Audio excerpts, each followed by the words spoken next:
안녕하세요. 판드쌤입니다. 지난 시간에는 운동량과 충격량, 운동량 보존에 대해 알아보았는데요. 이어서 남은 예제와 수능 기출 문제를 풀어보고 관련 가상 실험도 해보도록 하겠습니다. 프린트 4페이지에 있는 예제 4번부터 볼까요? 당구를 직접 쳐본 분들은 공을 비껴치지 않고 정면 충돌시켰을 때 상황을 떠올리면 됩니다. 나중에 가상 실험에서도 다시 보도록 하겠습니다. 일단 그림을 그려서 문제 상황을 이해해 봅시다. 공의 질량을 m, 충돌 전 공 A의 속도를 v로 놓고 다음과 같이 이동하던 당구공 A가 정지해 있던 당구공 B에 충돌했을 때 충돌 후 B의 속도가 충돌 전 A의 속도 v와 같다입니다. 이때 공 A는 충돌 후 어떻게 운동할까요? 운동량 보존 법칙에 의해 충돌 전 두 공의 운동량은 공 A의 운동량 nv가 됩니다. 충돌 후 공 A의 속도를 V'이라고 놓고 식을 세워봅시다. nv 플러스 0은 nv' 플러스 nv가 되는데 양변에서 nv가 공통이므로 V'은 0이 되어야 합니다. 즉, 충돌 후 그 자리에 정지한다는 의미입니다. 당구공이 정면 충돌했을 때 신공이 충돌 후 그 자리에 멈춰서는 것을 본 적이 있나요? 조금 있다가 가상 실험으로 확인해 봅시다. 더 일반적인 표현으로는 질량이 같은 두 물체가 탄성 충돌을 했을 때 속도를 교환한다고 합니다. 예제 5번은 충돌 후 상황을 추정하는 문제입니다. 식을 사용해 보다 정확하게 쓸 수도 있지만 사고 실험을 통해 추정해 봅시다. 물체 A가 물체 B를 쫓아가서 충돌하였다고 했으므로 A의 속력 V1은 B의 속력 V2보다 큽니다. 충돌 후에는 어떻게 될까요? A의 감소한 운동량이 충격량의 형태로 B에게 전달됩니다. 즉, B 입장에서는 증가한 운동량이 A한테 받은 충격량이 됩니다. 따라서 A 운동량은 감소, B 운동량은 증가하고 감소하고 증가한 운동량의 크기는 동일한 충격량에 해당되므로 전체 운동량의 합은 불변입니다. 운동량 보존 법칙의 증명 과정을 떠올려 보세요. 예제 6번입니다. 힘 충격량 그래프에서 두 종류의 그래프를 서로 비교하는 문제입니다. 힘을 받는 시간을 길게 하여 평균 힘의 크기를 작게 하는 사례는 그래프가 넓게 퍼진 B에 해당됩니다. 따라서 자동차 B에 탄 운전자가 더 안전하겠죠? 이제 수능 기출 문제를 살펴봅시다. 1번은 물체 A가 받은 충격량과 B가 받은 충격량이 동일하기 때문에 A가 받은 충격량을 운동량의 변화량으로 구하면 쉽게 풀리는 문제입니다. A의 속도가 충돌 전 오른쪽 3V이고 충돌 후에는 왼쪽으로 V이므로 속도 변화량은 마이너스 4V입니다. 여기에 질량을 곱한 마이너스 4nV가 충격량입니다. 크기만을 물어보았으므로 정답은 4nV 4번입니다. 참고로 충돌 후 B의 속도를 구하면 4nV를 B의 질량 2m으로 나눈 2V이고 방향은 오른쪽이 됩니다. 이번 문제는 세 물체가 연쇄적으로 충돌하는 상황을 나타낸 문제입니다. 그래프 나를 해석하여 그림가에서 실제로 어떤 충돌이 일어났는지 추정해야 합니다. 기억 보기, 충돌 후 동전 A의 방향을 알기 위해서 운동량의 부호 변화를 그래프에서 찾아봅시다. 첫 충돌 시간 ET 전후로 운동량은 플러스 3P0에서 마이너스 P0로 부호가 변화했으므로 속도 부호가 변한 것이고 반대 방향으로 운동했다고 볼 수 있습니다. 맞았습니다. 니은 보기 B가 C와 충돌한 후 B 운동량은 P0, C 운동량은 2P0입니다. 여기서 B의 질량이 C의 질량의 2배이므로 C의 질량을 M이라고 놓으면 B의 질량은 2M이 됩니다. 운동량식을 쓰면 B의 속력은 2M분의 P0, C의 속력은 M분의 2P0로 구할 수 있고 따라서 C의 속력은 B의 속력의 4배가 됩니다. 틀렸네요. 디귿은 평균 힘을 묻는 보기입니다. I는 FT식에서 평균 힘은 충격량을 충돌 시간으로 나누어 구할 수 있습니다. 또한 충격량은 주어진 그래프를 활용하여 운동량의 변화량으로 구한 후 그 값을 충돌 시간으로 나누면 됩니다. 첫 번째 A와 B 사이 충돌에서 운동량의 변화량은 3P0이고 충돌 시간 ET로 나누면 힘은 ET분의 3P0입니다. 두 번째, B와 C 사이 충돌에서 운동량의 변화량은 2P0, 충돌 시간은 T이므로 힘은 T분의 2P0가 됩니다. 따라서 B가 받은 힘은 A보다는 C와 충돌했을 때가 더 큽니다. 틀렸습니다. 답은 기억 1번입니다. 3번을 볼까요? 민수와 철수가 질량이 다른 두 공을 발로 찼을 때 시간에 따른 공의 운동량을 나타낸 그래프가 나입니다. 기억에서 공이 받은 충격량은 운동량의 변화량을 이용해 구해야 합니다. 처음에 공이 정지해 있었으므로 시각 T1에서의 운동량 크기가 나중 운동량이 되고 그 값이 그대로 충격량이 됩니다. 그래프를 보면 T1에서 A의 운동량은 P이고 B의 운동량은 P보다 약간 작으므로 A가 받은 충격량이 더 큽니다. 맞네요. 니은에서 시각 T2일 때 공의 속력은 운동량씩 P는 MV에서 나중 운동량 값 P를 공의 질량으로 나누면 구할 수 있습니다. 따라서 A 속력은 M분의 P, B 속력은 2M분의 P로 A가 더 큽니다. 맞습니다. 디귿에서 공이 받은 평균힘을 구하려면 충격량 I는 FT는 운동량 변화량 P로 동일하고 이 값을 충돌 시간인 T1과 T2로 각각 나누어야 합니다. 즉, 동일한 충격량을 받았을 때 평균힘은 충돌 시간에 반비례합니다. 그래프에서 T2가 T1보다 크므로 공 A가 더 큰 힘을 받았다고 할 수 있습니다. 틀렸습니다. 답은 기억과 니은 3번입니다. 4번도 그림의 문제 상황과 그래프를 조합하여 푸는 문제입니다. 운동량의 변화량으로 충격량을 구하고 충돌 시간으로 나누어 힘을 구해 봅시다. 물체의 질량을 M으로 놓으면 망치와의 충돌 시 충격량은 3NV0이고 이 값을 T0로 나누면 힘 F1은 T0분의 3V0입니다. 물체와 벽과의 충돌에서도 같은 방법으로 힘 F2는 운동량의 변화량 5NV0를 시간 3T0로 나누면 됩니다. 개수만 따서 비율을 계산하면 3대 3분의 5이고 정수비로 고치면 9대 5가 됩니다. 정답은 4번입니다.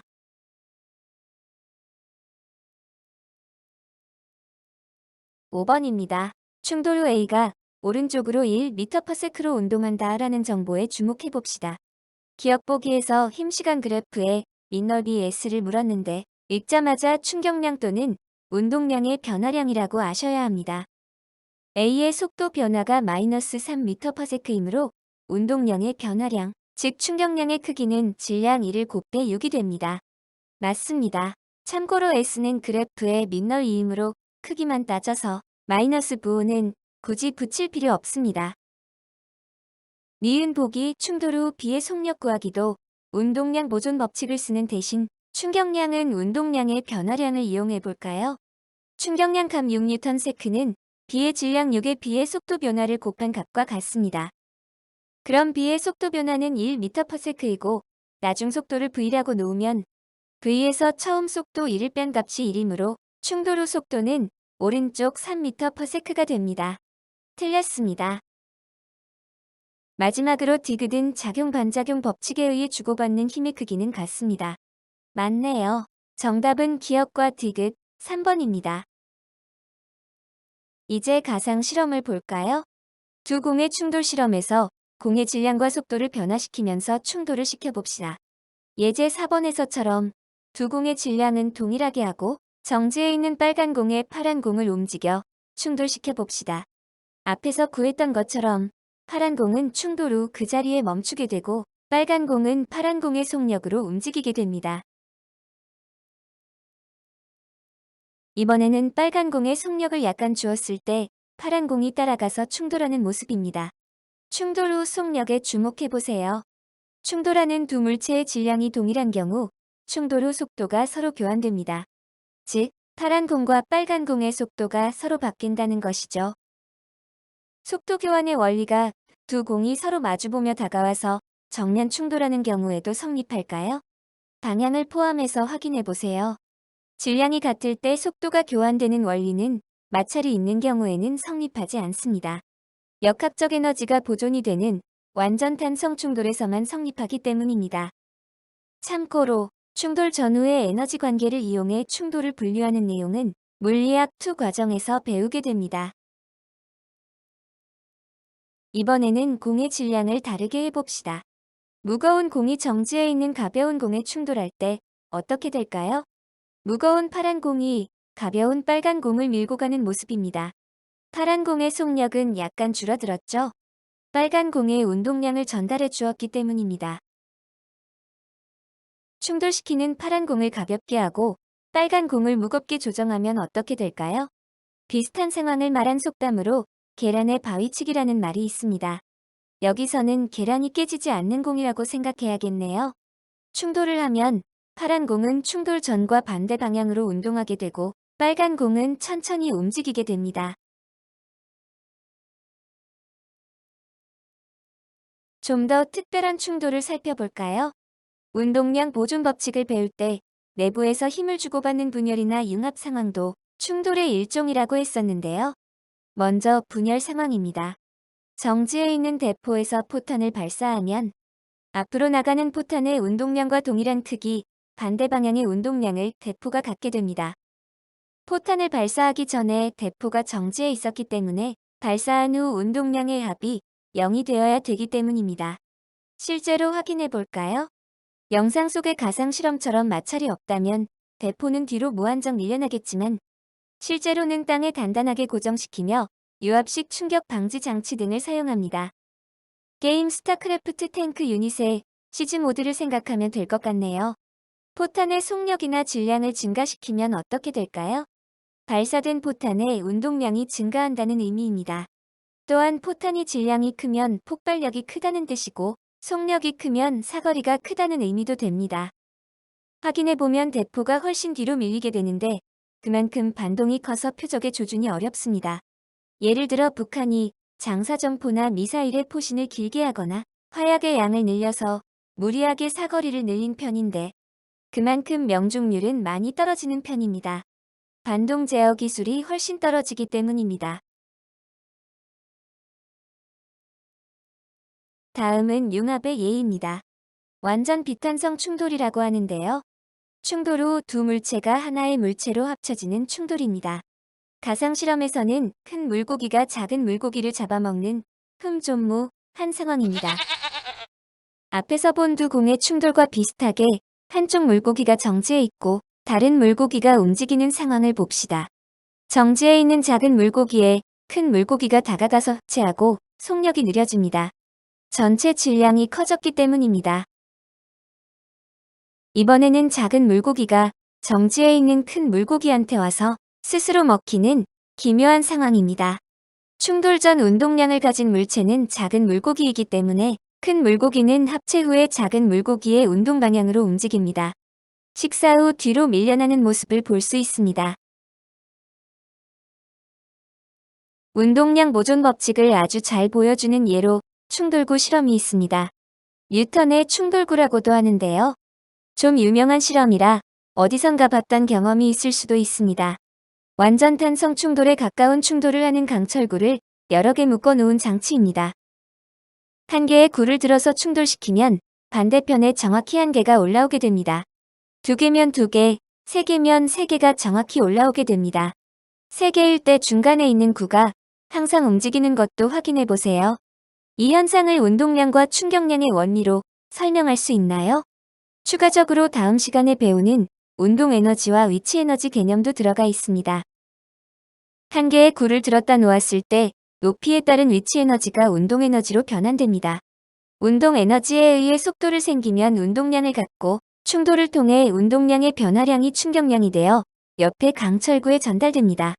최종적으로 가장 끝에 있는 구가 운동량을 갖게 되고 그 속도를 운동 에너지와 위치 에너지로 전환하여 처음에 들었던 높이와 같은 높이까지 올라오게 됩니다.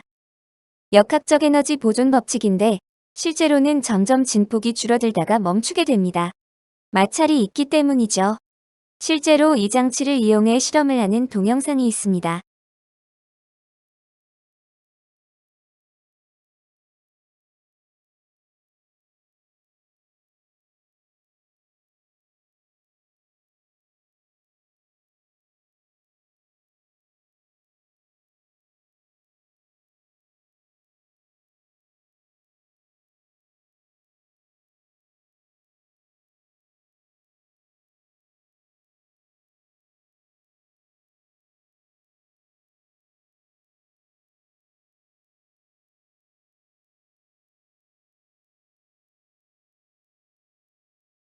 한번 볼까요?